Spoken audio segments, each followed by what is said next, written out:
Muy buenos días.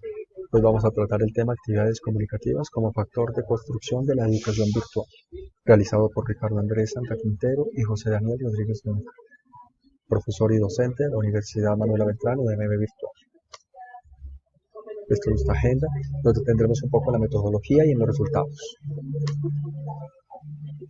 Esta investigación, que se denomina planteamiento de una metodología educativa que involucre recursos educativos digitales con visión holística para la asignatura lógica de programación en la Universidad Manuela Beltrán, vamos a mostrar hoy solo el factor comunicativo que mostró en la investigación que se realizó unos hallazgos interesantes que es lo que queremos compartir hoy con ustedes. ¿Qué nos ha motivado? Pues no quedarnos en instrucciones, sugerencias y preguntas para los estudiantes.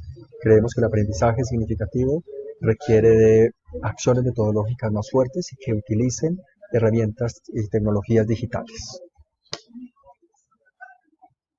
Por eso queremos que los estudiantes tengan una visión holística, que adquieran conocimientos pertinentes, que lo logren a través de proyectos de robótica, Internet de las Cosas y telemedicina. Y por último queremos proveer a la universidad y a la comunidad de un cuadro de mando integral que nos permita hacer mediciones en tiempo real de qué tan efectivas son los criterios metodológicos que se aplican en el aula. Esto permitiría niveles de retroalimentación muy fuertes y de mejora. Ok, empecemos.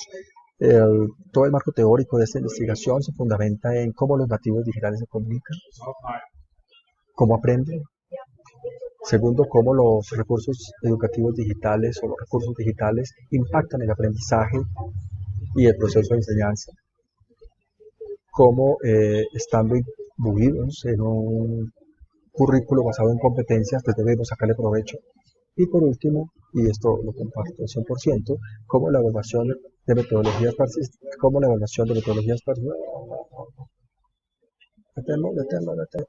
y por último, tener claro que las metodologías de educación y de enseñanza deben ser participativas.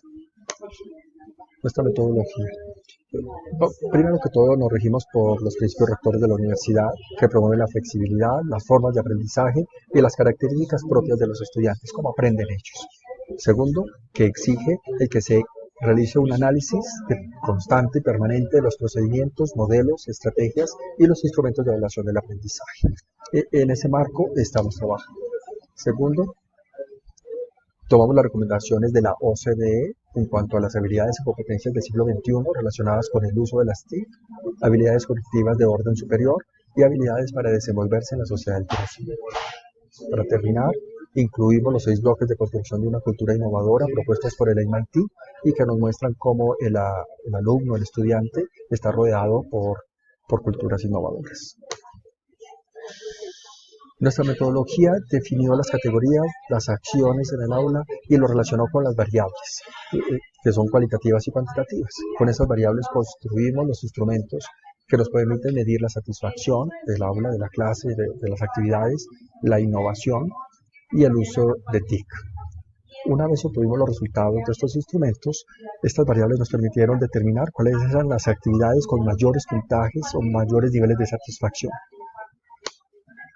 Ejemplos de las categorías, las acciones y las variables son los que tenemos a continuación. En la categoría aprendizaje tenemos la acción sentir y las variables son gusto por la asignatura, miedo a aprender. Es como un ejemplo. Y así se ha hecho con todas las categorías y todas las acciones. Enfocándonos en la actividad comunicativa, tenemos por ejemplo las siguientes acciones: integrar, proponer, discutir, presentar, publicar, participar y acordar. Todas estas actividades hacen parte del cronograma que siguieron los grupos al desarrollar sus proyectos. Las actividades, cómo se relacionan con las variables, que es lo que nos cierra en nuestro círculo de verificación, de revisión. Este es un ejemplo. Por ejemplo, el discutir el mecanismo óptimo de una solución les indicó a los estudiantes poder calificar desde el punto de vista cuantitativo la cantidad de mesas redondas y la energía gastada, por ejemplo. Y a nivel cualitativo, cómo miden la colaboración, la simplicidad, el idear y la creatividad. ¿Qué resultados obtuvimos? Entonces aplicamos los instrumentos a un grupo de control en donde se observa que 7 actividades de las 21 que debían realizar en el aula obtuvieron calificaciones bajas o que no fueron satisfactorias. Y por el contrario, el grupo experimental que realizó la misma cantidad de actividades, pero utilizando criterios metodológicos propios que tienen que ver con el desarrollo de proyectos orientados a TIC, pues mostró niveles de satisfacción significativamente más altos. Al comparar el efecto de las actividades en el proceso de la enseñanza-aprendizaje, observamos que todos demostraron aumentos en el nivel de percepción de los estudiosos, excepto el de manejo de información, que habrá que estudiar por qué presentó una disminución. Hemos querido utilizar los mapas de experiencia de usuario mezclados de algún modo con los mapas de relieve de interseccionalidad que nos permiten relacionar variables cuantitativas y cualitativas en una única gráfica, pudiendo ver el comportamiento global del grupo. En este caso, este es el grupo de control. Como ven, todas las calificaciones son muy bajas. Y este es el grupo experimental, donde por el contrario tenemos calificaciones muy altas. Y solo hay una actividad o dos en donde el nivel de calificación está alto. Conclusiones. La aplicación de tecnologías digitales en los entornos de enseñanza-aprendizaje permite mejorar la sensación de comunicación. Y las acciones metodológicas que generan niveles de satisfacción en los estudiantes permiten o crean un ambiente propicio para el aprendizaje. La aplicación de estos factores, de estas medidas, nos han permitido medir la efectividad, garantizando mediciones claras y que pueden ser comparables en el tiempo. El uso de mapas de experiencia del estudiante permite medir la efectividad de las acciones metodológicas de forma instantánea, rápida y clara para todos, logrando retroalimentación inmediata. Agradezco su presencia. Gracias.